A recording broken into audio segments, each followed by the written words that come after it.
십자가는 끔찍한 형틀이죠.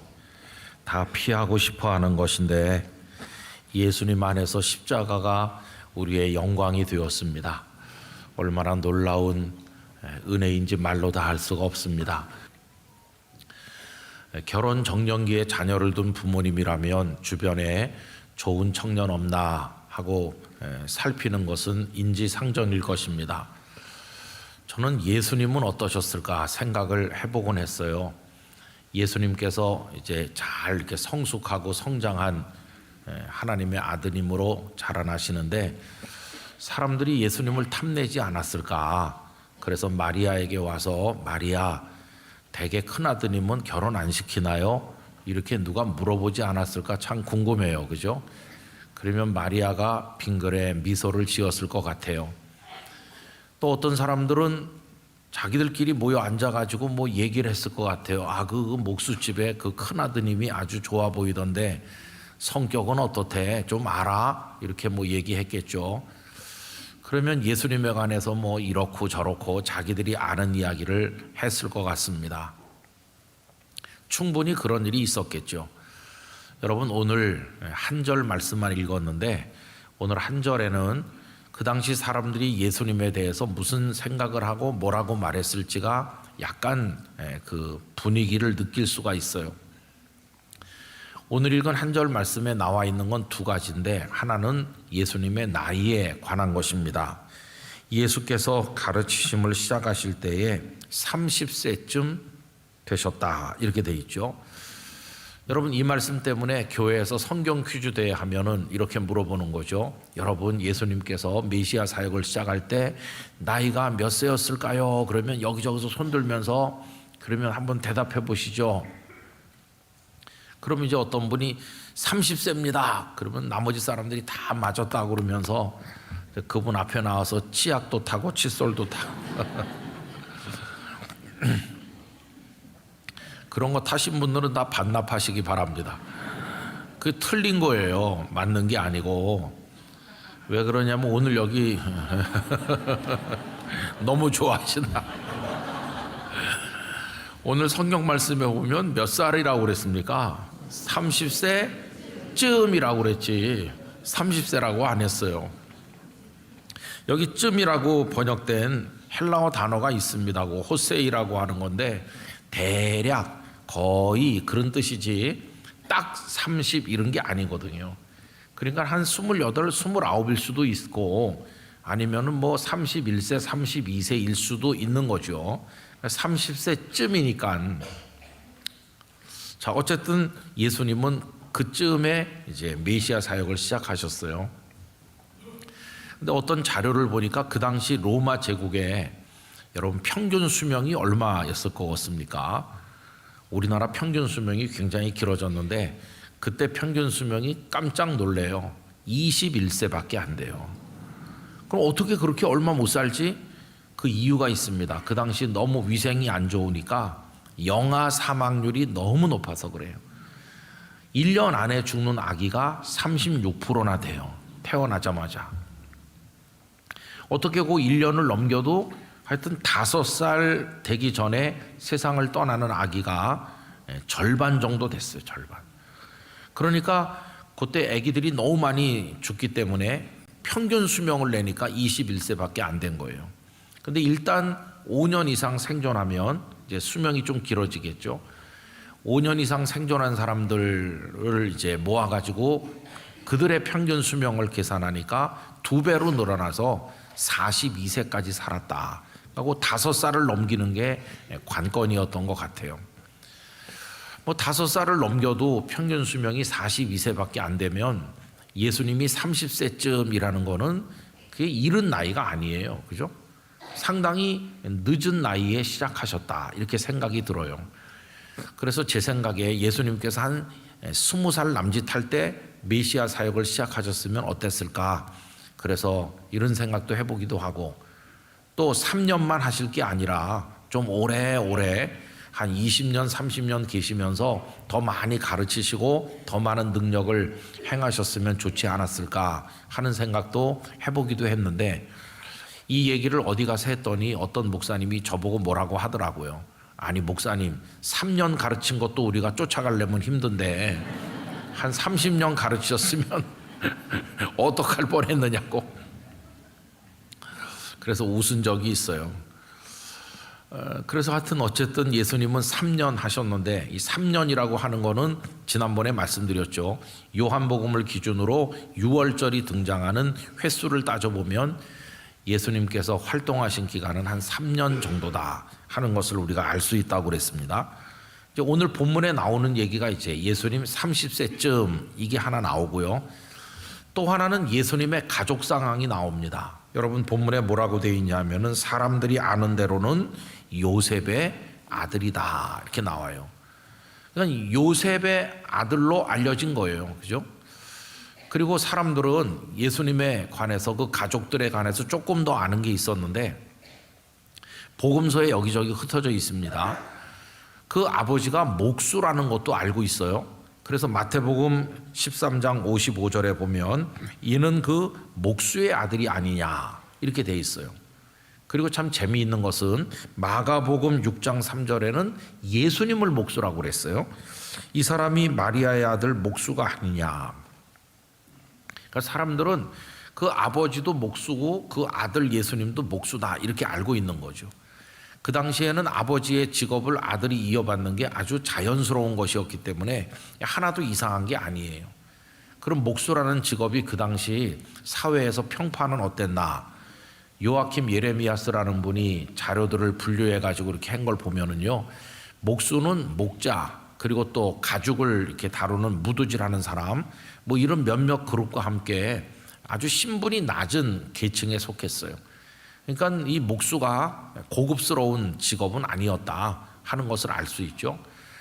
그리고 또 사람들은 예수님에게 육신의 동생이 있다는 것도 알고 있습니다. 그래서 요셉과 마리아 사이에 태어난 동생들이 몇 명 있잖아요. 그것도 사람들이 알고 있었던 것 같아요. 그러니까 사람들이 모여 앉아가지고 예수님에 관해서 이야기를 하면 뭐 그런 얘기들을 쭉 했을 거예요. 그 동생들도 있다지, 뭐 나이는 지금 30세쯤 됐다고 그러고 뭐 이런저런 얘기. 자, 그런데 이제 오늘 한 절 읽은 말씀에서 우리 눈길이 가는 구절이 있어요. 그게 뭐냐 하면은요, 사람들이 아는 대로라는 것입니다. 사람들에게 알려진 대로 하면 예수님은 이러하신 분이라는 거예요. 근데 여기 사람들이 아는 대로라고 할 때 아는 대로라고 번역된 노미조라고 하는 단어는 그렇다고 생각한다, 그럴 거라고 여기고 있다, 뭐 그런 거예요. 대충 아마 그렇지 않겠나라고 여긴다, 믿다, 그런 단어가 노미조예요. 그러니까 딱 떨어지는 건 아니에요. 분명히 그래 이건 아니고 글쎄 내가 들으니까 그렇다고 하던데 뭐 이런 정도의 정보를 지금 얘기하는 거예요. 자, 그럼 여러분 그 당시 예수님 주변에 있었던 뭐 나사렛이든 가버나움이든 그 사람들이 예수님에 대해서 아는 이 정보들, 예수님에 대한 지식들이 얼마나 정확한 것일까요? 사람들이 아는 대로, 그냥 사람들이 생각할 때 이런 것 같은데 하는 정도죠. 근데 오늘 제가 이 말씀을 통해서 드리려고 하는 얘기는 이겁니다. 사람들이 아는 대로의 예수님만 알아가지고는 구원을 받을 수 없다는 거예요. 그리스도인은 누구냐 하면 사람들이 아는 대로의 예수님, 그 이상의 예수님을 알고 믿고 고백해야 된다는 거예요. 그게 그리스도인인 거예요. 이건 얼마나 중요한지 몰라요? 여러분 옛날에 우리 초등학교 다니고 할 때 저는 교회 갔으니까 교회에서 예수님을 배웠지만 교회 다니지 않는 애들은 예수님을 어디서 배우냐 하면은 수업 시간에 선생님에게 배우는 겁니다. 그래서 교과서에 보면 예수님은 4대 성인 중에 한 분이다, 사랑을 가르쳤다, 뭐 그러다가 마지막에 사람들에게 미움받아서 십자가에서 처형당했다, 위대한 인류의 스승이다, 이런 게 이제 배운 거예요. 사람들이 아는 대로. 그리고 도서관에 가면 위인 전집이 쭉 있는데 그 중에 예수님도 위인 중에 한 분으로 뭐 그리스도, 예수 뭐 이런 식으로 꽂혀 있는 거예요. 그러면 이제 어떤 애가 그걸 읽으면은 어느 정도 알겠어 예수님을? 그 정도 아는 거죠. 사람들이 아는 대로의 예수님밖에는 몰라요. 근데 그거 안다고 구원에 이를 수 있나? 그렇지 않아요. 여러분, 그리스도인은 사람들이 아는 대로의 예수님에 머무르지 않고 더 정확한 예수님, 그 이상의 예수님, 놀라운 예수님을 제대로 깨닫고 믿고 고백해야 된다는 거예요. 그래서 우리는 세상 사람들이 아는 정도만 알아가지고는 안 되는 거죠. 여러분, 예수님께서 빌립보 가이사랴에 가셨을 때 제자들에게 질문을 하셨는데 질문을 한 번 하신 게 아니라 두 번 하십니다. 이 두 번 하신 거 굉장히 중요한 거예요. 처음에는 세상 사람들이 나를 누구라고 하느냐 이걸 물어보셨어요. 마태복음 16장 13절, 예수께서 빌립보 가이사랴 지방에 이르러 제자들에게 물어 이르시되 사람들이 인자를 누구라 하느냐. 이거는 일반 보통 사람들이 예수님을 어떤 분으로 생각하는지 그걸 물어본 거예요. 그랬더니 그들이 얻어 들은 대로 대답하잖아요. 16장 14절, 이르되 더러는 세례 요한, 더러는 엘리야, 어떤 이는 예레미야나 선지자 중에 하나라 하나이다. 예, 사람들이 선생님에 대해서 하는 말을 들어보니까 뭐 죽은 세례 요한이 살아난 거 아닌가, 아니면 엘리야나 예레미야나 어떤 선지자 중에 한 분 아닐까, 이렇게들 쑥덕거리던데요. 이렇게 대답했어요. 그게 바로 사람들이 아는 대로의 예수님인 거예요. 그런데 예수님은 그 대답에서 멈추지 않으시고 질문을 새로 던져요. 그게 16장 15절에 나오는 질문인데, 이르시되 너희는 나를 누구라 하느냐. 너희가 누굽니까? 예수님 제자들이죠. 그럼 제자들은 사람들과 뭐가 다릅니까? 지나간 3년 동안 예수님과 함께 지내면서 말씀을 배웠고 예수님의 능력 행하시는 걸 봤고 예수님의 은혜를 체험했잖아요. 그렇게 은혜를 체험하고 나를 잘 아는 너희는 나를 누구라 하느냐. 예수님이 지금 이 질문을 왜 하셨을까요? 세상 사람들이 아는 수준의 대답을 해서는 안 된다는 거예요. 너희는 세상 사람들이 알지 못하는 나에 대한 고백을 가지고 있어야 된다. 그랬더니 베드로가 대답을 하죠. 마태복음 16장 16절 다 같이 읽어보겠습니다. 시몬 베드로가 대답하여 이르되 주는 그리스도시요 살아계신 하나님의 아들이시니이다. 아멘. 전혀 다른 거예요. 세상 사람들은 뭐 세례 요한이 살아났나, 예레미야, 뭐 엘리야, 선지자 중에 하나 이러는데 베드로는 다르잖아요. 주님이라고 부르는 거예요. 주님이십니다. 또 우리를 구원하러 오신 그리스도 메시아이십니다. 그리고 당신은 하나님의 아들이십니다. 대답이 완전히 달라요. 여러분, 어느 쪽 대답을 할 수 있느냐에 따라서 그냥 보통 세상 사람인지 아니면 그리스도인인지가 나눠진다는 사실을 우리가 알게 되는 거죠. 저는 오늘 3부에 예배하시는 우리 성도님들께 하나님께서, 성령께서, 예수님께서 수시로 우리 마음속에 넌 나를 누구라고 하느냐 이렇게 물으신다면 분명한 고백이 있으시기를 바랍니다. 그게 진짜 그리스도인인지 아닌지를 구분하는 거니까. 여러분, 1세기, 2세기, 3세기 교회 가장 뜨거운 이슈가 뭐냐 하면 예수님은 누구신가였어요. 그게 몇백 년 동안에 가장 중요한 신학적 이슈고 아주 중요한 문제였어요. 예수님은 누구이신가? 우리가 주일마다 사도신경으로 신앙 고백하는데 사도신경은 성경에 안 나옵니다. 웃기는 얘기가 있어요.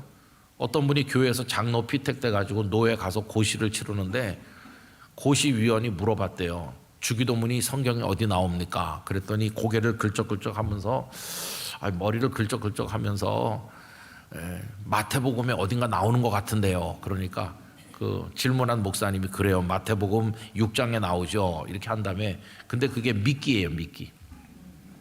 그럼 사도신경은 어디 나옵니까? 그러니까 이분이 준비가 부족해 갖고 사도행전에 나옵니다. 여러분, 사도신경은 성경에 안 나옵니다. 이건 나중에 1세기, 2세기, 3세기 교회에서 우리 선배들이 성경을 공부하면서 예수님에 대한 또 여러 고백을 모은 것이 사도신경이지. 근데 그 사도신경을 여러분 보면은 이게 균형이 안 맞아요. 처음에 성부, 성자, 성령 삼위일체 하나님에 관한 얘기가 나오는데 성부 하나님은 한 줄밖에 없어요. 그죠? 전능하시다. 천지의 창조주이시다. 그리고 우리의 아버지시다. 전능하셔서 천지를 창조하신 우리 아버지, 요거밖에 없어요. 아주 짧아요. 성부 하나님에 대해서는. 아니 왜 좀 길게 안 하고 짧게 했을까? 그 이유는 이슈가 아닌 거예요. 여러분, 유대 지도자들 그리고 유대 교인들, 예수님을 믿는 사람들을 핍박하던 그 사람들도 구약 성경을 다 알고 있거든요. 거기 보면 하나님 전능하시고 우리 아버지시고 천지를 창조하셨다. 그들도 알고 믿는 거잖아요. 그러면 예수님을 믿는 예수님의 사람들은 어떻습니까? 그들도 구약 성경을 알기 때문에 전능하시고 우리 아버지시고 천지를 창조하셨다는 것을 다 똑같이 알고 믿고 있어요. 그러니까 성부 하나님이 누구신가에 대해서는 의견이 일치하는 거예요. 그러니까 짧게 그냥 하는 거예요. 그런데 예수님이 누구신가에 대해서는 전혀 생각이 달라요. 그래서 초대교회 우리 선배들은 예수님에 관해서는 길게 고백했습니다. 동정녀 마리아에게 나신 것부터 시작해서 우리를 심판하러 다시 오신다까지 굉장히 길어요. 왜냐하면 세상 사람들이 예수님을 인정하려고 하지 않았기 때문에, 그들에 대해서 우리는 이렇게 믿는다는 걸 강조하기 위해서 예수님에 대한 고백이 길어진 것이. 세상 사람들은 예수님을 어떻게 생각합니까? 아까 말씀드린 것처럼 그 활동하실 때 30살쯤 됐고, 그리고 아버지는 요셉인데 목수고 그 본인도 목수고 동생들도 있고 뭐 이런 거 아는 거죠. 그리고 말씀을 전하는데 좀 특별하게 전하고 능력도 있으셔서 귀신도 쫓아내고 그런다고 그런 것 정도 아는 거죠. 그러나 그들은 절대로 그분을 구원자로 메시아로는 인정하지 않아요. 그들이 인정하는 메시아는 어떤 분이냐 하면은 다윗 같은 영광 가운데 임해서 도탄에 빠진 백성을 구원하고 이스라엘의 전성기를 가져올 그런 메시아를 기다리는데, 예수님은 남노하게 입으시고 몇 사람 데리고 다니면서 이렇게 하는데, 아니 무슨 나사렛에서 메시아가 나올 수 있냐, 저 예수는 특별하긴 하지만 아니야, 이렇게 부인하는 거예요. 여러분, 나중에 예수님께서 십자가에 달려 죽으실 때 그 사람들의 반응이 어땠을까요? 아마 여러 가지였을 것 같아요.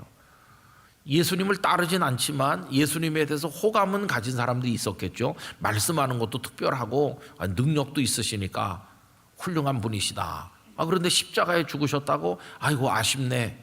그런 분은 좀 더 오래 살아야 되는데, 뭐 이 정도 생각하는 다수의 사람들이 있었을 것 같고, 어떤 사람들은 그 유대 지도자들이 예수님을 미워한 것처럼 똑같이 예수님을 미워하다가 예수님이 죽으셨다고 하니까 잘 됐다고 생각하는 그런 사람도 있었겠죠. 그러나 그들 모두의 공통점은 예수님을 메시아로 받아들이지 않는다는 거예요.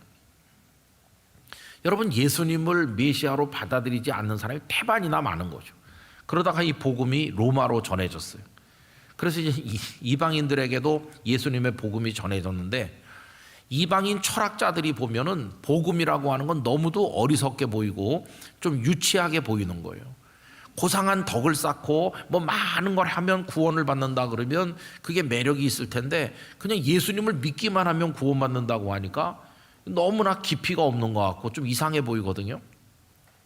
그래서 철학자들도 기독교를 많이 비판했어요. 그 중에 2세기에 살았던 켈소스 같은 사람은 알레데이아 로고스, 참 말씀이라고 번역되는 그런 책에서 예수님을 정말 헐뜯었어요. 예수는 로마 군인과 마리아 사이에서 태어난 사생아다, 이런 식으로 예수님을 비아냥거렸어요. 이 켈수스가 쓴 그 책은 지금 전해지지 않는데, 오리게네스라는 우리 믿음의 선배가 쓰신 책 속에 보면 켈소스가 그렇게 예수님을 비방했다는 게 거기 나와 있어서 우리가 간접적으로 아는 겁니다.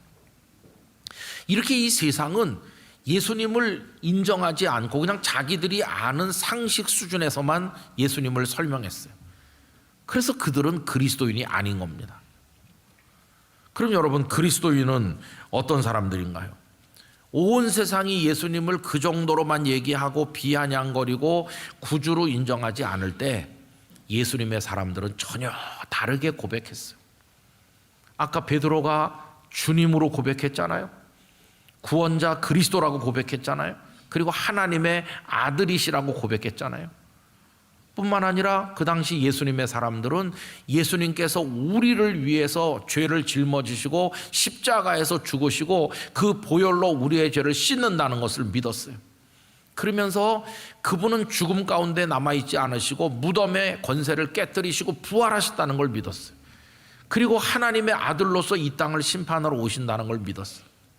그리고 그 예수님을 믿는 사람은 멸망하지 않고 그가 어떤 죄를 지은 사람이든지 간에 영생을 얻는 하나님의 자녀가 된다는 사실을 믿었어요. 우리는 그런 사람들을 그리스도인이라고 하는 것이에요. 여러분, 오늘 우리가 이 자리에 이렇게 모여 있는 이유가 뭡니까? 그냥 예수님에 대한 사람들이 알고 있는 수준의 이야기를 들으려고 온 건 아니죠. 우리는 들으려고 왔다기보다는 사람들이 알지도 못하는 그 예수님에 대한 특별한 것을 고백하기 위해서 모인 것이죠. 오늘 우리는 예수님을 우리의 주님으로 믿습니다. 예수님을 하나님의 아들로 믿습니다. 나의 죄를 씻은 분으로 믿습니다. 나의 유일한 구주로 믿습니다. 예수님 안에서 영생을 얻은 것을 우리 믿습니다. 예수님 안에서 하나님의 자녀가 된 걸 믿고 예수님 안에서 영원한 천국의 백성이 된 걸 우리는 믿고 고백하고 선포하고 있는 것이, 그래서 우리는 그리스도인인 것이에요. 오늘 산부예배 참여한 여러분 모두 예수님 안에서 예수님의 사람, 하나님의 자녀, 그리스도인이 된 것을 축하합니다. 이 복을 우리가 받은 것이에요. 그럼 세상 사람들이 예수님에 대해서 자기들이 아는 대로 말하는 거랑 우리가 고백하는 게 왜 이렇게 내용이 다를까? 여러분, 세상 사람들은 떠도는 이야기를 종합해서 말하는 거고 우리는 예수님을 이야기할 때 전혀 근거가 달라요. 그 가장 큰 근거는 이 하나님의 계시인 말씀이에요. 예수님이 주님이신 걸 어떻게 알았나? 말씀이 가르쳐 주죠. 예수님이 하나님의 아들이신 걸 어떻게 아나? 말씀이 가르쳐 주죠. 예수님이 내 죄를 위해 십자가 지신 걸 어떻게 아나? 말씀이 알려주죠. 예수님을 믿으면 구원받는 걸 어떻게 아나? 말씀이 알려주죠. 여러분이 하나님의 계시의 말씀 속에서 예수님에 관한 더 풍성한 것들을 깨닫고 믿고 고백하게 되시기를 바랍니다. 사람들이 그럴 리 없어 라고 말할 때 우리는 이 계시의 말씀을 통해서 예수님만이 유일한 우리의 생명의 구주 되신다는 사실을 우리는 믿고 고백하고 있는 것이, 여러분, 이게 얼마나 놀라운 축복인지 말로 다 알 수가 없는 것이. 그래서 뭐 역사책, 어떤 교양서적, 어떤 영상에서 보니까 뭐 예수님이 이렇다던데 그게 아니고 여러분, 하나님의 말씀 속에서 예수님을 만나시기를 바랍니다. 확고부동한 예수님에 대한 고백을 가지게 되시기를 축복합니다. 그래야 그리스도인인 거예요. 그리고 이제 거기에 얹어서 사람들은 자기들이 아는 수준대로 말하는데 우리에게는 또 하나 예수님에 대해서 고백할 수 있는 뭐가가 있어요. 그게 뭐냐 하면은 우리의 신앙과 인생의 과정 속에 예수님께서 우리와 함께 하신다는 거예요. 그러면서 우리에게 위로하시고 은혜를 베푸시고 우리에게 나타나 보이시고 우리의 마음을 변화시키시고 우리를 이끌어 가시는 그 은혜를 우리들은 체험하면서 살기 때문에 예수님에 관한 고백이 풍성해진다는 것이. 여러분, 저는 너희들은 나를 누구라 하느냐고 제자들에게 물으신 그 질문이 현재 진행형의 질문이라고 생각합니다. 오늘 우리 성도들에게 예수님께서 너는 나를 누구라고 하느냐라고 물으신다면 여러분 어떤 답을 하시겠어요? 제가 어제 이 설교 원고를 정리하면서 예수님이 나보고 김 목사 넌 나를 누구라고 하느냐 이렇게 하면 뭐라고 대답할까? 그런 생각을 해봤어요. 물론 베드로처럼 대답할 수 있죠. 주는 그리스도시요 살아계신 하나님의 아들이시니이다 이렇게 할 수 있는데 그거 말고 내 가슴 속에 사무쳐 있는 예수님을 나는 어떻게 고백하지? 근데 여러분 입으로 고백하기 전에 눈물부터 나는 거예요.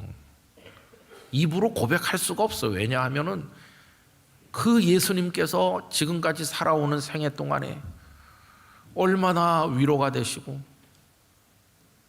인도자가 되시고 허물 많은 내 죄를 용서하시고 얼마나 많은 은혜를 베푸시고 예수님 때문에 살았고 앞으로도 예수님 때문에 살 건데 이걸 뭐 어떻게 한 문장으로 표현하겠어요? 너는 나를 누구라고 하느냐 그러면은 그냥 가슴이 울컥하고, 예수님, 뭐 어떻게 더 길게 말할 수가 없어요. 그렇지만 가슴 속에 예수님에 대한 사무치는 뭐가 있어요. 입으로 말하지 않아도 예수님은 다 아실 거라고 믿습니다. 아마 우리 성도들에게도 너는 나를 누구라 하느냐 물으신다면 눈물부터 나는 분이 많을 거예요. 사랑의 예수님이시다. 이 나이 될 때까지 세상 사람들이 날 외면하기도 하고 어려움도 많았지만 예수님만이 유일한 나의 인도자이셨다. 앞으로도 내가 이 땅의 마지막 호흡을 멈추는 그때까지 나는 예수님 안에 살 거다. 예수님 없이는 못 살지. 여러분의 가슴 속에도 그 답이 다 있을 거라고 믿습니다. 지금 사순절 기간인데 1년 중에서 사순절 기간은 특별히 예수님을, 그것도 또 십자가에 달리신 예수님을 더 많이 생각하고 더 많이 묵상하자, 그런 때 아닙니까? 여러분, 이 기간 동안에 여러분의 가슴에 예수님이 더 무게 있게, 더 충만하게, 더 확실하게, 더 풍성한 은혜로 자리 잡게 되시기를 축복합니다. 예수님으로 꽉 채워지는 거예요. 이 찬송가의 가사들이 다 우리 선배들이 예수님에 대한 은혜에 대한 감격을 가지고 써내려간 것인데 85장 찬송가는 특별히 더 그래요. 85장을 보면은 12세기에 사셨던 성 버나드라고 우리가 흔히 부르죠. 그 베르나르도, 그분이 쓰신 글이 나와 있어. 그게 찬송가 가사입니다. 이분은 시토 수도원의 창립자라고도 알려져 있는데 수도 생활을 엄격하게 하면서 하나님을 늘 바라보고 예수 그리스도를 묵상했어요. 이분이 하나님의 사랑에 관한 책을 쓰기도 한 분이죠. 이 끌레르보의 베르나르도, 그분이 쓰신 가사가 지금 800년이나 지난 오늘 우리의 심금을 울리는 거예요. 여러분, 85장 가사는 이래요. 구주를 생각만 해도 이렇게 좋거든. 여러분, 구주를 예수님하고 생각하면 좋습니까? 얼마나 좋으신가요? 이분은 이렇게 좋다고 그래요. 구주를 생각만 해도 이렇게 좋은데, 그 다음 가사가 뭐냐 하면 주 얼굴 배울 때야 얼마나 좋으랴. 여러분이 1절을 진심으로 찬양할 수 있는 사람은 빨리 천국 가고 싶어 할 것 같아요. 생각만 해도 좋은데. 만민의 구주 예수의 귀하신 이름은 천지에 있는 이름 중 비할 데 없도다. 세상에 권력 있는 사람의 이름, 돈 많은 사람의 이름, 유명한 사람의 이름 많아요. 그들이 우리를 부른다 그러면 그냥 버선발로 뛰어나갈 것 같은데 그 많은 이름들 중에 가장 귀한 이름 예수님입니다. 나중에 천공문에 들어갈 때 예수님의 이름으로 들어가는 거예요. 예수님. 3절은 이래요. 참 회개하는 자에게 소망이 되시고 구하고 찾는 자에게 기쁨이 되신다. 여러분, 가난한 사람 돕는 사회도 있고 아픈 사람 치료해 주는 사회도 있고 자비를 베푸는 세상이잖아요.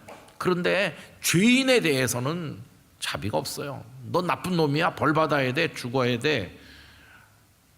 연약한 자들은 불쌍히 여기는 사회도 죄인에 대해서는 가차 없어요.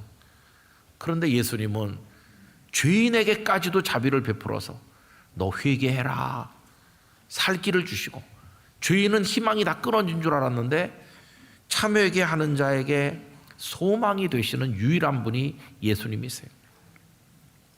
예수의 넓은 사랑을 어찌다 말하랴. 주사랑 받은 사람만 그 사랑 알도다. 사랑을 받아본 사람만 아는 거예요. 주님의 사랑을 받아보지 못한 사람은 음식을 먹어보지 않은 사람처럼 사랑을 몰라요.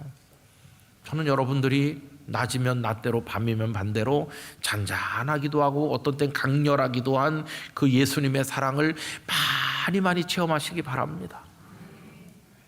그걸 사모하시기 바랍니다. 마지막 절은 이래요. 사랑의 구주 예수여 내 기쁨 되시고 이제부터 영원히 영광이 되소서. 이 세상에 우리의 명예, 우리의 면류관, 우리의 영광이 되는 게 뭐 좋은 것들 많지만 그건 다 쓰러져 없어지는 것이고, 우리의 영원한 기쁨이 되시고 영광이 되시는 분은 주 예수 그리스도뿐이세요. 여러분, 사순절은 예수님은 누구이신가? 라는 질문을 나의 고백으로 표현하는 절기예요. 여러분의 가슴에 우러나오는 기쁨, 어떤 땐 눈물 어린 감사, 그런 것들을 지난주에 받으신 기도 노트에다가 써내려 가시기 바랍니다. 주님 사랑합니다. 주님의 은혜가 이렇게 크네요. 오늘도 이런 은혜를 깨달았습니다. 제 마음에 간절한 감사와 기도가 있습니다. 쭉 써내려 가면서 그 노트를 주님께 대한 고백으로 가득히 채워나가시길 바랍니다. 그러면 굳이 입 밖으로 내지 않아도 우리 가슴에 사무치는 그 예수님에 관한 모든 것을 우리 주님이 다 보시고 알 것이에요. 여러분, 그 주님과의 교제가 무르익고 깊어가는 사순절이 되시기를 바랍니다. 예수님, 우리의 전부이십니다. 우리 성도님들에게 그런 예수님으로 다가오시기를 원하고 그런 고백으로 사시기를 간절히 축원합니다. 거룩하신 아버지 하나님, 예수님을 저희에게 보내주셔서 감사합니다. 예수님을 사랑하고 사랑받고 예수님 안에 거하고 예수님을 따라가고 예수님을 만나고 그 은혜의 맛을 보며 기뻐 뛰며 하나님 앞에 살아가도록 은혜를 주옵소서. 예수님 이름으로 기도 올립니다. 아멘.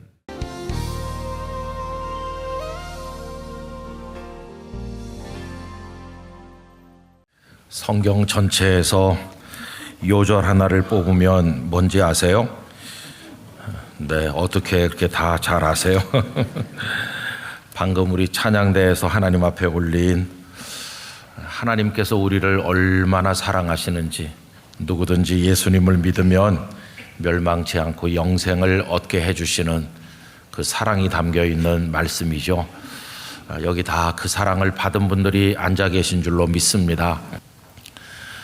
우리 교회 설교를 이렇게 영상으로 들으시는 분들이 좀 계시는데, 지난 3월 16일 설교를 들으신 한 은퇴하신 목사님께서 저에게 질문을 하나 해오셨습니다. 여러분, 3월 16일 설교가 뭔지 아세요? 그 제목을 말씀드리면 30세쯤 되시니라 였어요. 무슨 내용인지 아세요? 네. 가끔씩은 좀 잊어버리셔야 제가 나중에 재탕도 할 수 있고. 그런데 그날 이런 말씀을 드렸어요. 예수님 당시 사람들이 예수님에 대해서 조금 알고 있는데 그게 사람들이 아는 대로 알고 있다. 그분의 이름, 나이가 30세쯤 되셨다는 거, 또 목수인 요셉의 아들이라는 정도를 알고 있는데 그 정도 알아가지고는 구원에 이를 수가 없다고 했습니다. 그러면서 참된 구원에 이르기 위해서는 훨씬 더 그 이상의 것을 알고 믿고 고백해야 되는데, 그분이 우리 주님이신 거, 이 땅에 오신 메시아 구원자이신 거, 그리고 하나님의 아들 되심을 우리가 믿고 고백해야 된다. 그런 내용을 그날 우리가 나눴거든요. 근데 그 목사님께서 주신 질문은 사실은 그날 말씀에 대한 것이라기보다는 그 다음에 관한 이야기인데, 그렇게 예수님을 믿고 고백하는 이들이 예배당 안에 가득 모여 있는데 세상에서는 그들이 어디 있습니까? 하는 게 질문이었어요. 오늘 설교 제목, 그들은 어디 있는가? 그게 그 목사님의 질문에서 따온 겁니다. 그들이 누구시죠? 여러분 한 분 한 분이시고 저예요. 예배당 안에서 예수님을 구주로 믿고 고백하는 우리들이 이 세상에서는 어디 있는지 보이지를 않는다 하는 겁니다. 그게 목사님의 참 어려운 질문이었어요. 여러분, 여기서 우리는 큰 난제에 부딪히게 되는데, 그건 뭐냐 하면 믿음은 삶으로 증명되어야 한다는 겁니다. 아무리 예배당 안에서 믿습니다 이렇게 해도 일상에 나가서 믿음이 증명되지 않으면 무슨 소용이 있겠는가 하는 거죠. 여러분, 예수님께서도 이 예배관에서 많이 말씀하셨습니다. 마태복음 7장 16절에 보면 그들의 열매로 그들을 알지니 가시나무에서 포도를 또는 엉겅퀴에서 무화과를 따겠느냐라고 하셨고, 7장 20절에서는 이러므로 그들의 열매로 그들을 알리라.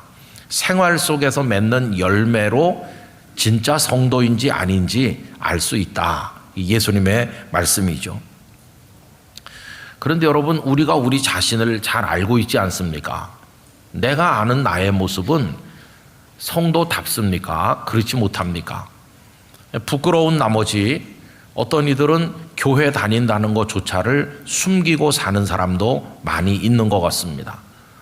오래전에 들은 이야기가 생각나는데, 어느 목사님 교회에 청와대 직원으로 근무하는 사람이 있었는데, 목사님이 들으니까 전혀 교인으로 행세하지 않고 숨기고 산다 하는 것을 알게 됐습니다. 그래서 목사님께서 어느 주일날 이렇게 말했대요. 집사님, 내가 청와대 구경을 아직도 못했는데 한번 불러주면 안 되겠느냐고. 그랬더니 이 집사님이 청와대 행사가 없는 조용한 날을 택해서 목사님 네 분을 모셨다고 합니다. 그래서 여긴 이렇고 저긴 저렇습니다 하고 구경을 한 다음에 바깥으로 모시고 나가서 좋은 식사를 대접하려고 하는데, 목사님은 구내식당도 좀 구경해야죠 그러면서 기어코 구내식당에서 음식을 받아가지고 이제 앉으셨는데, 그 뭐 다른 직원도 있고 하니까 왁자지껄 하잖아요. 근데 이 목사님이 갑자기 벌떡 일어나더니, 집사님 식사기도 하겠습니다, 다 들리게. 그래서 그날 들통났대요. 교회 다닌다는 게, 집사라는 것까지 다 들통나고, 이 집사님 얼굴 빨개지고, 그리고 목사님은 가셨고, 사람들이 와서 콕 찌르면서 교회 다녀? 집사라면서 이렇게 다 드러났어요. 목사님이 청와대가 보고 싶어 가신 게 아니고 좀 정체를 드러나게 해가지고 제대로 믿게 해야 되겠다. 그래서 목사님이 거길 가신 거죠. 혹시 저의 방문을 바라신다면 제가 언제든지 가드릴 의향이 있습니다. 그럼 여러분, 우리는 어떻게 하면 될까요? 나무 십자가 하나씩 나눠드려 가지고 목에다 걸고 다니면서 어디 갈 때마다 저 영락교회 권사입니다, 집사입니다 이러면 그 성도들이 세상에 좀 눈에 뜨일까요? 그 목사님께서 하신 질문은 그런 뜻은 아니죠. 그죠? 이거 십자가 걸고 다니면서 욕먹을 짓을 하면 그건 더 심각한 거 아니겠어요? 여러분, 답은 딱 하나입니다. 이 세상에 진짜 성도가 있다고 하는 게 드러나게 하려면 우리들이 어떤 상황, 어떤 곳에 살든지 성도답게 살아야 합니다. 그게 정답인 것이에요. 성도답게 사는 거. 그럼 어떻게 사는 게 성도답게 사는 건가 하는 질문이 따라 나오니까 이제는 가치의 문제로 귀결됩니다. 무엇을 위해서 사나, 어떤 가치에 인생을 걸고 사는지, 어떤 상황에서 무엇을 위해서 결단하고 행동하는지, 그런 게 중요하잖아요. 성도다운 가치관을 가지고 성도다운 결단을 하면서 행동하면, 그 사람 교회 다닌다더니 정말 좀 다르네, 이렇게 눈에 보일 게 아니겠어요? 여러분, 뭔가 하나를 어떤 상황에서 선택할 때 우리에게 지혜가 되는 이야기가 있습니다. 그것은 예수님께서 어느 날 베다니 마을에 가셨는데, 거기는 예수님께서 사랑하는 3남매가 살죠. 나사로, 마르다, 마리아. 이들도 예수님을 무척 사랑했습니다. 예수님께서 그댁에 가셔서 식사를 하신 것 같아요. 이 마르다가 마음이 분주합니다. 이것저것 준비하느라고. 그런데 보니까 마리아는 나와서 돕질 않고 예수님 발 앞에 딱 앉아가지고 예수님의 말씀을 듣고 있는데 얄밉기가 그지없거든요. 그래서 마르다가 좀 화가 난 것 같아요. 예수님께 얘기했어요. 아니, 좀 마리아 좀 내보내서 나 좀 도와주라고 해주세요. 내가 이렇게 지금 분주한데 예수님 발 앞에 앉아가지고 그러면서 눈을 흘겼겠죠. 근데 이 마르다의 불만 섞인 말에 대해서 예수님께서 하신 대답 속에 참 지혜가 담겨 있어요. 누가복음 10장 41절 42절에 보면, 주께서 대답하여 이르시되 마르다야 마르다야 네가 많은 일로 염려하고 근심하나. 여러분, 우리는 어떤 상황에서 참 많은 걸 고려해요. 여러 가지 때문에 우리 마음이 분주해요. 이것도 중요하고 저것도 아쉽고 이렇게 많은 일로 분주하잖아요. 근데 예수님은 뭐라고 하시느냐 하면 그 다음 절에 보면 몇 가지만 하든지 혹은 한 가지만이라도 족하니라. 마리아는 이 좋은 편을 택하였으니 빼앗기지 아니하리라 하시니라. 여러분, 어떤 상황에 가면 여러 가지가 필요한 게 아니고 딱 하나가 결정적으로 필요합니다. 그걸 선택할 수 있는 지혜의 마음이 필요한 거죠. 여러분, 이런 예를 들으면 이해가 될 수 있어요. 수영을 전혀 못하는 사람이 물에 빠졌다고 해보세요. 근데 이 사람의 주머니 속에 금은 보화가 가득 들어있다고 해보세요. 그럼 그 금덩어리, 은덩어리가 물에 빠진 사람에게 도움이 되나요? 전혀 도움이 안 됩니다. 오히려 그것 때문에 더 깊이 빠질는지 모르겠어요. 이 사람에게 금도 중요하고 은도 중요하지만 그에게 그 상황에서 가장 중요한 한 가지는 구명조끼나 뭐 그런 거 아니겠어요? 그가 죽지 않게 도와줄 수 있는 거 하나가 필요한 거지, 금덩어리, 은덩어리 그 상황에서는 의미가 없지 않습니까?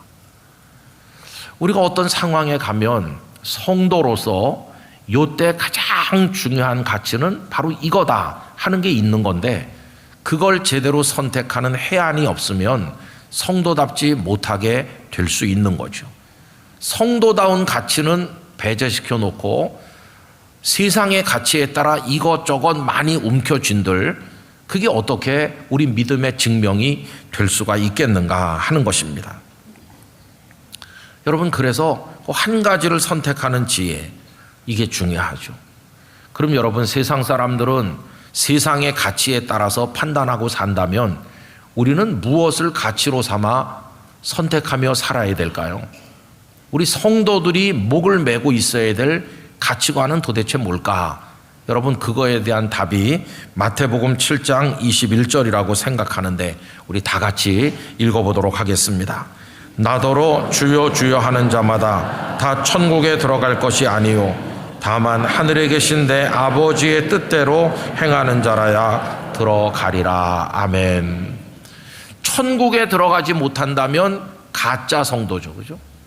천국에 들어가는 사람이 진짜죠. 근데 누가 천국에 들어가는가? 예수님은 하늘에 계신 내 아버지의 뜻대로 행하는 자, 이렇게 말씀하셨잖아요. 여기서 진정한 성도가 되기 위한 가치가 무엇인지 알 수 있는데, 하나님의 뜻, 바로 그게 우리의 가치예요. 하나님이 원하시는 거, 그게 우리의 가치가 되어야만 한다는 것이에요. 여러분, 하나님의 가치 중에 가장 중요한 게 뭘까요? 우리가 그걸 생각을 이제 해봐야 되는데, 오늘 누가복음 15장 1절 이하를 몇 절 읽은 겁니다. 사실 오늘 이 본문을 읽으시면서 그들은 어디 있는가 이런 제목을 보셨을 때 아마 많은 성도들이 이른 양 한 마리는 어디 있는가 이렇게 이해하셨을 거예요. 근데 이 말씀은 이제 그런 뜻이기도 하지만 조금 오늘은 다른 각도에서 생각을 해보는 건데, 여러분, 누가복음 15장에 유명한 세 가지 비유가 나옵니다. 하나는 99마리 양이 있는데도 그들을 내버려 둔 채 잃어버린 한 마리 양을 찾아가는 목자의 이야기. 또 하나는 드라크마 10개 중에 9개는 있는데 잃어버린 하나를 찾으려고 온 방안을 쓸고 다니는 한 여인.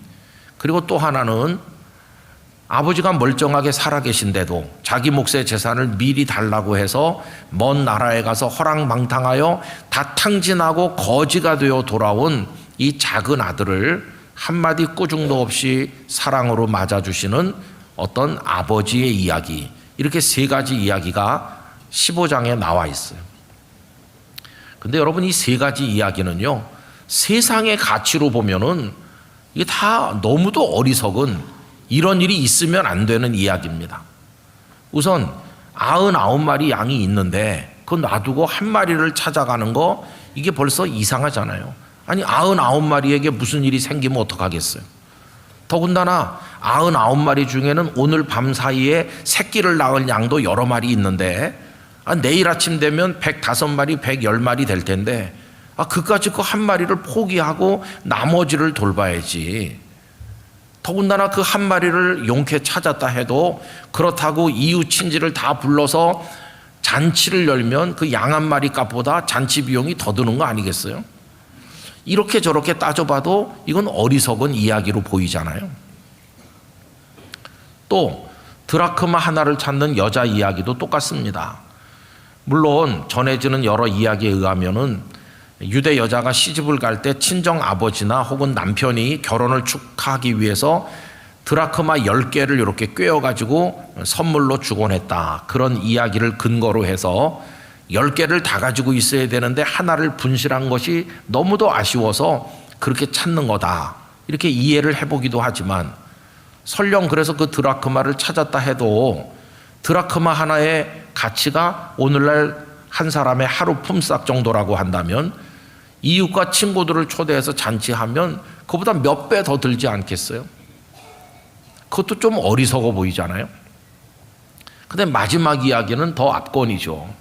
아니 아버지의 한두 푼도 아닌 재산을 받아가지고 다 탕진하고 돼지 먹는 쥐염 열매도 못 먹어서 거지가 돼서 돌아온 아들을 호되게 꾸짖어 내쫓아도 시원치 않을 판인데 그를 그냥 맞아주면 어떡하자는 겁니까?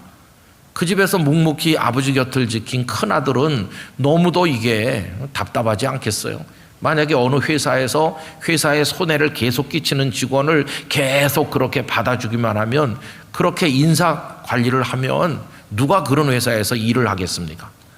이 세 가지 이야기는 다 이게 말이 안 된다는 것을 알 수 있어요. 그러나 하나님의 뜻이라고 하는 성도가 추구해야 될 가치의 입장에서 다시 읽으면 이 세상에서 이보다 더 아름다운 이야기는 없습니다. 여러분, 하나님께서 우리에게 알려주신 모든 뜻 가운데 최고가 무엇입니까? 그것은 사랑입니다. 사랑. 믿음도 소망도 다 소중하지만 사랑이 최고라고 말씀하셨어요. 하나님은 사랑이시다 라고 말씀할 정도로 사랑은 하나님의 모든 가치 중에 최고의 가치입니다. 사랑이라는 안경을 쓰고 이 이야기를 들여다보면 정말 아름다운 거죠. 잃어버린 양, 목자가 찾지 않으면 그대로 죽을 텐데 얼마나 그 목자의 사랑이 큽니까? 99마리가 눈에 들어오지 않을 정도로 한 마리를 사랑하죠. 여러분, 더구나 그 한 마리가 우리 자신인데 하나님께서 우리를 포기하시고 거들떠보지도 않으신다면 이게 어떻게 되는 겁니까? 얼마나 아름다운 구원의 이야기인가. 또 드라크마를 찾아서 비용이 더 들지만 다 모아가지고 잔치하며 몇 배가 비용이 들더라도 함께 기뻐하는, 축하하는 그 기쁨은 천국의 모습, 그거 아닐까요? 그 탕자인 작은 아들을 맞아주는 아버지 이야기는 눈물 없이는 사실 읽을 수 없는 이야기죠. 우리가 다 그 아들과 같으니까. 근데 아버지가 한마디 꾸지람도 없이 그냥 끌어안아주고 아들로 받아주고 그날 내쫓으면 그 아들은 어디 가서 죽어야 되는 거예요.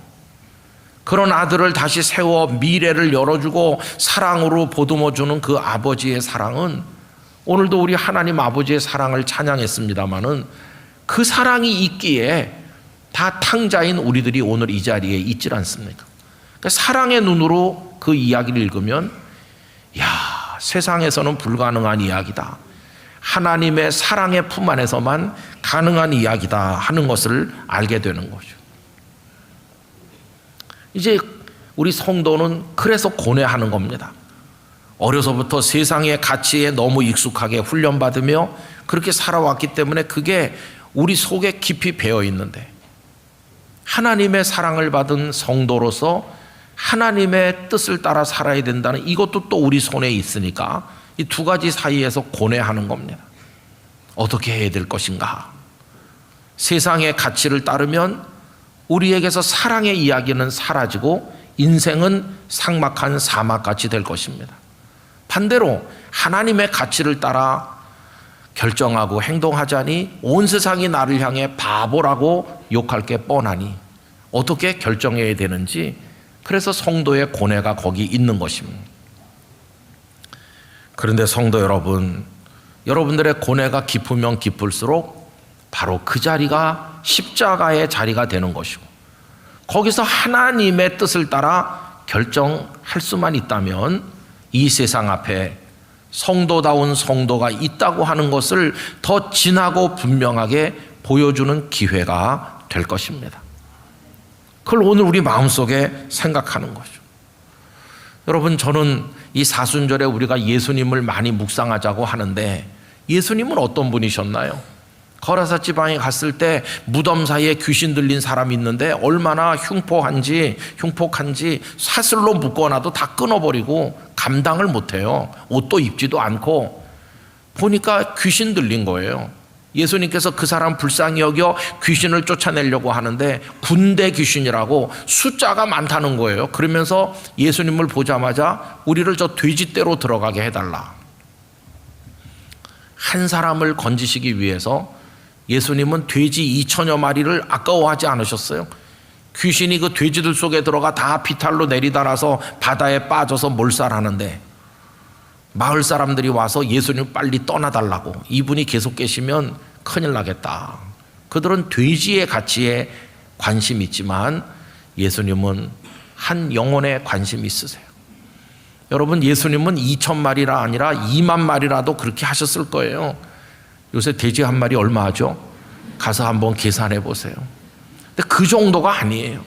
예수님은 한 사람의 가치를 뭐라고까지 말씀했냐 하면 천하보다 귀하다. 여러분, 우리는요 천하보다 귀한 겁니다. 세상이 뭐라고 나를 비난해도 나는 천하보다 귀하다는 거룩한 자부심을 가지셔야 됩니다. 예수님이 그렇게 말씀하셨으니까. 그 정도가 아니에요. 예수님은 우리 한 사람을 건져내시기 위해서 당신이 십자가에서 처참하게 죽어도 아깝지 않아 하실 만큼 우리를 당신과 바꿀 정도로 사랑하셨어요.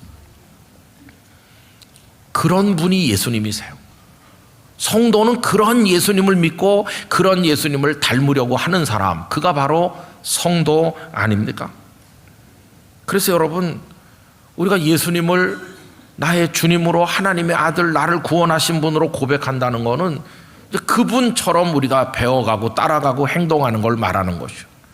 그렇게 하면 아까 말씀드린 그 목사님이 예배당 안에서 믿음을 고백하는 그들은 어디 있느냐, 이런 탄식 어린 질문은 하시지 않을 것이라고 생각합니다. 오늘 이 예배를 통해서 우리 성도님들이 성도다운 성도로 살고자 하는 뜨거운 가슴을 가지시기를 바랍니다. 가끔 그런 분들이 있죠. 지방에서 명문고등학교를 졸업을 하고 우리나라에서 가장 들어가기 어렵다는 대학, 그것도 커트라인 제일 높은 법학과에 들어간 한 사람이 있었는데 온 집안이 경사가 났어요. 믿지 않는 집안인데 우리 집안에 이제 판사 검사가 나온다, 이래서 경사가 났는데 이 사람이 들어가서 대학 동아리 활동을 하게 됐어요. 동아리 활동을 하다가 예수님을 만났어요. 예수님 만나니까 가슴이 뜨거워졌어요. 예수님이 자신을 부른다고 생각했어요. 그런데 판검사의 길과 예수님의 걸어오신 길을 비교해 보니까 방향이 전혀 다르다는 걸 알게 됐어요. 검사가 하는 일은 죄 지은 사람 잡으다가 나쁜 놈 이렇게 한 다음에 넘겨버리면 판사가 징역을 때리는 거잖아요. 사형, 무기징역 20년 이런 식으로. 판검사는 사람을 끌어다가 죄를 정해가지고 벌을 주는 일을 평생 하는 거고. 근데 예수님을 만나고 보니까 예수님은 전혀 다른 거예요. 예수님은 죽어 마땅한 죄인을 불러다가 사랑한다, 용서해 줄게, 너는 내 사람이야, 그러면서 세워주니까 이게 전혀 반대잖아요. 내가 평생을 정죄하고 벌을 주는 그 일을 하면서 내 인생을 살아야 되는지, 아니면 용서하고 세워주고 새 출발하고 그렇게 하는 일을 하며 살아야 되는지 깊이 고뇌했어요. 그러다가 하나님 주신 불붙는 소명감을 가지고 목사 되기로 결심했어요. 그 학교에서 커트라인 제일 낮은 학과가 어디인지 아세요? 종교학과. 종교학과는 들어가기가 제일 쉬운 이유가 잘 안 가거든요. 그리고 거기 특별한 목적이 있는 사람만 가기 때문에 커트라인이 제일 낮은데, 제일 커트라인 높은 학과에서 제일 커트라인 낮은 학과로 과를 옮겼을 때 그 집안이 다 뒤집어졌어요. 부모님은 말할 것도 없고 온 집안이 판검사 나올 줄 알았더니 이게 뭐냐. 그래도 묵묵히 그분은 목사의 길을 그래서 신학교에 가면 어차피 배울 히브리어, 헬라어, 라틴어 이런 건 미리 다 배우고 그래서 공부해서 목사님 됐어요. 목사님 돼서 이 목사님의 위로를 받아 회복된 인생, 예수님의 용서를 경험한 사람, 하나님의 사랑 앞에 인생이 변화된 사람, 새 출발한 사람 얼마나 많을까요? 아무도 정죄하지 않고 예수님이 세워주듯이 그런 일을 평생 감당했어요. 그리고 이 목사님이 그 길을 걸은 게 결코 어리석은 게 아닌 것이 그 예수 믿는 사람 한 명도 없던 온 집안이 다 구원받았어요. 다 하나님의 백성이 됐으니. 바보 같은 목사님이죠.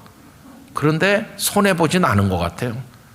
그 바보 같은 목사님 곁에 또 바보 같은 한 여인이 등장해가지고 또 결혼도 하고 바보들의 합창을 하는 거죠. 여러분, 그런 이들도 또 있어요. 왜 그렇게 해? 그러면 하나예요. 하나님의 부르심은 가슴에 느끼면서 그 부르심의 소명 앞에서 하나님이 원하시는 대로 인생을 결단하는 거예요. 여러분, 예수님께서 세상의 가치대로 우리를 대하셨다면요, 우리 여기 있지 않았을 겁니다. 우리가 죄가 하나도 없고 의롭고 경건한데 예수님 좀 와주세요 이렇게 초대해서 오신 게 아니잖아요. 아무도 예수님 초대하지 않았어요. 예수님이 오셨지만 환영하는 사람도 없었어요. 그러면 대단히 훌륭하고 깨끗해서 그런가? 아니요. 다 하나같이 사망 앞에 무릎 꿇고 사탄의 권세 굴복한 죄인들인데도 우리 주제를 모르고 그분을 홀대한 거예요. 예수님께서 하늘 보좌를 버리고 땅에 오신 거 세상의 가치로 보면 너무도 어리석은 행동을 하신 것이고 십자가에 죽기까지 하시다니, 이거 좀 죄송하지만 예수님은 이 세상에서 가장 거룩한 바보가 되신 거예요. 근데 왜 그렇게 하셨을까? 딱 하나예요. 우리를 사랑하시기 때문이에요. 사랑의 가치가 너무도 커서 온 세상이 예수님을 십자가에 매달고 조롱해도 예수님은 거기서 만왕의 왕이 되시고 만주의 주가 되신 것이, 여러분, 그 사랑 그 은혜로 우리가 구원받았고, 그래서 우리는 그분을 닮아 살아야 될 성도가 된 것입니다. 리차드 로우라고 하는 영성가가 있는데 그분이 좀 제목이 특이한 책을 썼어요. 위쪽으로 떨어지다. 여러분, 물건 떨어뜨리면 다 아래로 떨어지잖아요. 근데 그분은 위쪽으로 떨어진다고. 여러분, 위에 누가 계세요? 하나님이 계세요. 하나님을 향해 떨어지는 거예요. 근데 떨어진다고 말했을까? 나를 포기하는 거니까, 나를 던지든 낮추는 거니까, 내 욕심, 나의 자존심 다 던져버리든 낭떠러지 아래 던지는 거니까 떨어지는 거예요. 떨어지는데 저 밑에 가서 깨지는 게 아니라 오히려 위에 계신 하나님을 향해 더 가까이 더 가까이, 성도의 결단과 삶이 가져오는 축복이에요. 그분은 말하기를 어떤 상황과 어떤 순간에 서 있을 때 그때 그 상황에서 하나님의 뜻을 생각하며 성도답게 결단한다면 그는 떨어지는 것 같고 손해보는 것 같지만 하나님께로 떨어질 것이다. 하나님께 더 가까이 나갈 것이다. 여러분, 요 예배당 요 자리에서 이제 예배 끝나고 벗어나시면 여러분은 그 상황 앞에 서실 거예요. 세상의 가치로 살 것인가? 아니면 하나님의 가치, 사랑의 가치로 살 것인가를 모든 순간마다 부딪히게 되실 거예요.